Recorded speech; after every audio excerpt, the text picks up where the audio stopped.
everyone, Laurel here. I wanted to give you a close-up look at the Stamp-listic Embossing Dust. Now this is something I saw at Creativation in the product showcase section. I wasn't actually able to play with it, so it made it to my Creativation Top Product video because I thought it was intriguing, but I did disclose that I haven't played with it. So I emailed them and asked if they would send me some, and they did. So I wanted to show you what it is. So they call this embossing dust. It's basically a very fine embossing powder that is black laced, meaning there's black mixed in with the color. And I hope you can kind of see. So this is like a lime green, but there's a bunch of black mixed inside. Let me show you another brighter color. It's kind of hard to capture on video, but anyway, so it's got a color with a bunch of finely milled black powder mixed in. So I wanted to kind of show it to you. What color am I going to put in? What have I not done? I did play with this off camera to figure out, you know, how to use it. And I do have some do's and don'ts for you because I learned the hard way. So what I'm going to do is I'm going to grab a stamp. Now this is a stamp from the Stamp Market. Tip number 1, make sure your embossing pad, whatever pad that you're using, is good and inky. So I'm going to actually go in and just add some Versamark ink. I'm just going to refill my pad. I like to have a very good inky embossing pad, especially when you're, you know, heat embossing a very large background image like I'm doing here. So I'm just going to go in, kind of push all this ink down into my pad. This pad is so, oh my gosh, this pad is like 5 years old. I just buy the refills, man. It works. It works. All right. So once that's good, I do have a piece of white cardstock here. I'm going to go ahead and prep it with my, this is on its last leg here, my little embossing powder tool, just because I don't want embossing powder sticking where the ink is not. Oh. Now, I have heard that you can use corn flour, kitchen flour, or baby powder and make your own in a sock. I've not tried it because I've had this literally since I started crafting. I can't believe it's finally making its way to the end of its life. It's powdered out. Okay, so now I'm going to take my very juicy Versamark ink pad or whatever embossing ink pad that you're using.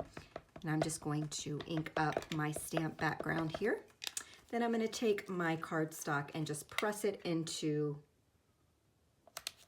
the card here. Now I have, my friend Effie from the 10 Stamps told me about this. It's called a Baron, and I grabbed mine off of Amazon, and it really helps press your paper into that inked stamp to get good solid coverage. And then whatever this is made of just wipes clean. All right, so then I'm going to peel up my stamp. You cannot see it because Versamark is a clear ink, but I can. Okay, you ready for tip number 2? Tip number 2, when you're using your powder, give it a good stir. With a spoon, I'm using the tip of my paintbrush here because you want to make sure that the black powder is mixed in here. And I'll show you what it looks like when you don't do this, just so you know, because I didn't. It does say shake to use, but I really think you need to take it a step further and get in there and just mix it all up. Now I'm making a big hot mess, which is why I'm working off of a piece of paper. But the more you use it, the more mixed it's gonna become on its own. But especially for first time use, give it a good mix, okay? Then I'm gonna go and sprinkle it on here. And if you have your embossing pad good and juicy, this powder is just gonna stick right to it, right to the inked areas. I'm notorious for not inking up the edges of my stamp. Oh, so that's operator error there, but we're rolling with it. We're rolling with it. And it's hard to see, but I can see like little black specks in here. Okay. Another thing I like about this jar is that it's wide-mouthed, meaning very easy to funnel your excess powder right back into the jar without any mess. These are very good jars. They're glass, pretty sturdy, very pretty. And when I'll store them upside down so I can see what color I'm going for, even though it comes already labeled and swatched with a color, which I so appreciate. I so appreciate when people swatch the colors out for you. And then I'm going to go ahead and heat set it. Now I did get some stray embossing powder where I didn't want it, so I'm just kind of brushing it away with a dry paintbrush. And then anytime you're heat embossing, let your heat gun get good and warmed up before you take it to your project.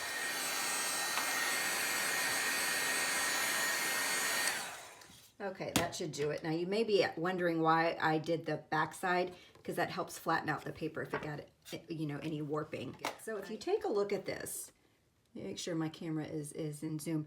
It looks like cool and textury and speckled. Like you get all these little speckled looks because of that black powder mixed in. It's smooth to the touch. You're not getting any of that roughness that you might expect from looking at it because it's so textured. Now let me show you some of the other colors that I've already done off camera. But first let me show you why it's important to mix up your powder prior to heat embossing. This was the first one I did, and this is with toes in the water. Of course, it's like one of my favorite colors because it's in that aqua family. I did shake it, but I didn't mix it in, you know, with my paintbrush like I think you should do. Take it one step further, at least for the first couple of uses. After, like I said, after you use it and you're funneling it out and putting back in, it's going to mix up itself. But I didn't do that, so you got big like streaks of the black embossing powder, and that's simply because I didn't mix it. Now that might be a look that you like. I mean, it's certainly neat, it's cool, it's almost grungy if you will, but at first I was like, ew, what is happening here? So that's all, I just didn't mix it. Okay, and I'll show you this one. I did the exact same thing. This one I didn't mix, and I did not have an inky embossing pad. So you can see the difference. You can almost see through the embossing powder to my cardstock underneath, but that's because my ink pad was not juicy. That's why it's important. Make sure you got a juicy ink pad anytime you do heat embossing of any kind, not just with this product. And here's a look at the other ones that I've done. So let me show you. So here's the one where I didn't mix it up, and here's the one where I did. And you can see the difference, hopefully. Hope my camera's in focus here. So I got a more even distribution of the black versus little clumps of it. Here is my, I need to ink up my poor thirsty Versamark pad. And here it is inked up. You can just see the color is so much deeper because it was able to take on all of the embossing powder and stick and melt beautifully. So number one, mix up your powders. Number two, make sure your Versamark pad or whatever embossing pad you're using is good and juicy. And here's a look at a couple of other colors.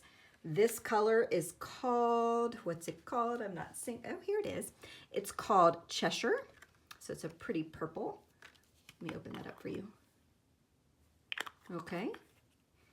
And then lastly, this one is Sweet Melissa. Whoever Melissa is, you pretty sweet.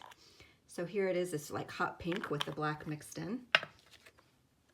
So I think this is a pretty neat, different product than some of the other embossing powders out there. It's just different because you get that textured-y, granule look there, speckled if you will.